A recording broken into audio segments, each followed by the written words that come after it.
الرحمن الرحيم.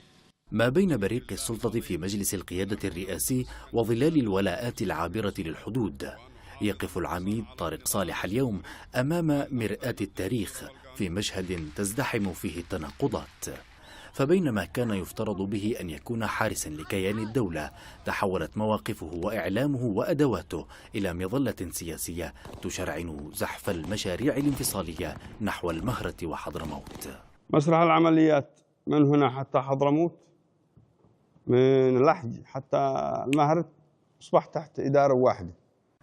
لم يكن وصف تحركات المجلس الانتقالي بأنها إعادة لترتيب مسرح العمليات مجرد زلة لسان عابرة، بل تجسيد لسياسة التموضع والتلون وإتقان للعبة القفز على حبال التحالفات، لتغدو دماء الوحدة اليمنية القيد الأخير الذي يحاول الرجل الفكاك منه قربانا لخرائط جديدة ترسم في غرف مغلقة.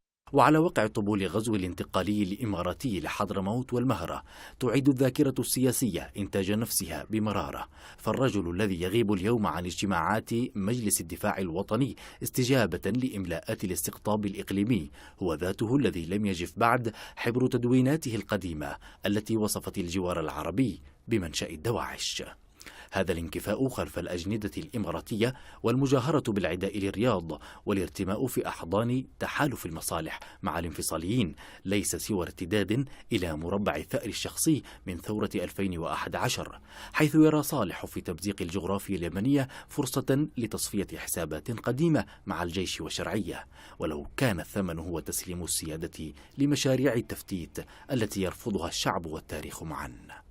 وفي عمق هذا المشهد الضبابي تبرز تساؤلات حارقة حول ماهية الثمن الذي يقبضه جنرال الساحل مقابل الصمت عن القواعد الأجنبية والمطامع الإقليمية في الموانئ والجزر، فالمؤشرات تتجاوز حدود الجغرافيا المحلية لتلامس توازنات إقليمية مريبة تتقاطع فيها مصالح التطبيع مع استراتيجيات السيطرة على باب المندب وميناء المخا.